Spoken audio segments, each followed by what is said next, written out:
समझता हूँ आज का जो समय है पूरे भारत पर भारी पड़ रहा है। झूठों की सरकार कह सकते हैं भारत में चल रही है, बात बात पर झूठ बोलना और हर बात पर झूठ बोलना, लेकिन अब देश की जनता समझ गई है। नौजवान को जब रोज कह दिया जाए तो समझता है कि सरकार कुछ नहीं दे सकती है सिवाय झूठ बोलने के। 2 करोड़ नौकरी का वादा किया था प्रधानमंत्री जी ने, मैं समझता हूँ सबकी नौकरी छीन ली है। हमारे देश के मुख्य, हमारे देश के प्रधानमंत्री जो कहते हैं उसका उल्टा करते हैं। आप देख लेना, कहा था अच्छे दिन आएंगे तो समझ लिया आपके बुरे दिन आ गए। कहा था डीजल पेट्रोल सस्ता करूंगा तो देख लीजिए डीजल पेट्रोल 3 गुना महंगा कर दिया। कहा था हवाई चप्पल वाले मजदूर को जहाज में बैठाऊंगा, जहाज खुद खरीद लिया और उसके नीचे से चप्पल भी खोद ली। किसान को कहा था कि मैं डबल आय करूंगा, किसान धरती में बैठा दिया। नौजवान को कहा था कि मैं नौकरियां दूंगा, नौकरियां छीन ली। और फौज में कहा था कि भारत को मजबूत करूंगा और फौज मजबूत करूंगा, रणछोड़ बना दिए हैं। आप देखिए फौज भी कमजोर कर दी है। कहना है कि देश का मुखिया जो कहता है उसका उल्टा करता है। हाँ, मिलोड़ी को जो कहा था मिलोड़ी खिलाऊंगा उसको बिल्कुल ठीक है। महिलाओं में ज्यादा प्यार करते हैं, वो कहेंगे पहुंच जाते नाचते भी हैं। ये देश के मुखिया का काम नहीं है। संकट से भारत गुजर रहा और कहा था उस देश का प्रधानमंत्री गिरता है जिस देश का रुपया गिरता है। अब आप ही बता दीजिए कि हमारा देश का रुपया गिर रहा है या ऊपर जा रहा है। सबको पता नीचे जा रहा है और प्रधानमंत्री भी मंच पर गिर रहे हैं, लेट रहे हैं आप लोगों के सामने, पर इससे काम नहीं चलेगा। प्रधानमंत्री जी कहीं तो सच बोलो, कहीं तो युवाओं की बात करो, कहीं तो रोजगार देने की बात करो। अगर इसी तरह चलता रहा तो ये देश कंगाल हो जाएगा।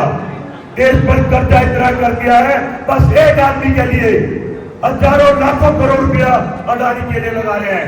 और मैं तो समझता हूं कि अडानी तो मुखौटा है, जितना भी पैसा है हमारे देश के मुखिया का है, नरेंद्र दास मोदी जी का है। ये पैसा होने का जहां जाते हैं व्यापारी करते हैं। गुजरातियों का काम है व्यापार करना। ये सत्ता में तो आगे है, सत्ता का इनको एबीसी नहीं पता है, पर ईडी का, सीबीआई का, आईबी का दुरुपयोग करके सबको डरा रहे हैं, पुलिस का दुरुपयोग कर रहे हैं और चुनाव आयोग इनके साथ मिला हुआ है। हमारे नेता राहुल गांधी ने साबित कर दिया है कि सरकार वोट चोरी से बनती है और सिर्फ वोट चोरी से इनका उद्देश्य है किसी भी तरह से ईवीएम में गड़बड़ करके चुनाव आयोग के साथ मिलकर चुनाव जीतना है। इनका मकसद ही चुनाव जीतना है। जनता को लालच दे देते हैं। दिल्ली की बहनों को कहा था 2000 रुपए देंगे, नहीं दिए। पूरे भारत के लोगों को कहा था 15 लाख रुपए देंगे, नहीं दिए। बिहार में चुनाव से पहले 10-10 हजार रुपए दिए और कहा 1 लाख रुपए और देंगे। धोखा डरा, वोट खरीद रहे हैं लेकिन चुनाव बिल्कुल चुप है, खामोश है। तो धर्म बनता है आप सभी का क्या अपने हमारे नेता राहुल गांधी जी, प्रियंका गांधी जी कांग्रेस के साथ खड़े हो जाओ। ये लोग कहते हैं 70 साल हमने देश की सेवा करी, कोई कारण तो रहा होगा। हमने सरकार चलानी आती है, लोगों की समस्याओं पर बात करनी आती है। जब भारत के प्रधानमंत्री मनमोहन सिंह थे तो 120 रुपए कच्चा तेल मिलता था, हमने फिर भी 60 और 65 के ऊपर नहीं जाने दिया।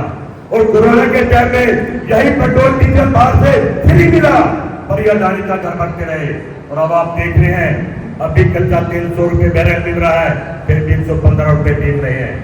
ये व्यापारी हैं, इस व्यापार से अपने बच्चों का भविष्य बचाओ। एक साथ हो जाओ। जिस भी पार्टी में कहीं भी नौजवान है, चाहे भारतीय जनता पार्टी में हो, वो भी बेचारे परेशान है, पढ़े लिखे। नीट की परीक्षा नहीं करा पा रहे हैं, कह रहे हमने सीबीआई ईडी की जांच कर ली है। मैंने कल डिबेट में बताया, एक जो इनका सेक्रेटरी है, एजुकेशन सेक्रेटरी, वो जब नौकरी में भर्ती हुआ था, जब से आज तक रिटायरमेंट पे है, भारत सरकार में सेक्रेटरी है, आज शिक्षा के मंत्रालय में है। ऐसा क्या है कि एक सेक्रेटरी शुरू से आगे तक एक जगह रहेगा। और उसका एक चेहरा है मित्तल, जिसने आदर्श विद्यालय केंद्र बना दिए हैं प्राइवेट। यही लोग पेपर लीक कराते हैं। ये चाहते हैं कि सारे युवा जितने प्राइवेट सेक्टर में एग्जाम दे और पेपर लीक होते हैं, सबका भविष्य खराब होता रहे। पिछले 12 साल से यही हो रहा है।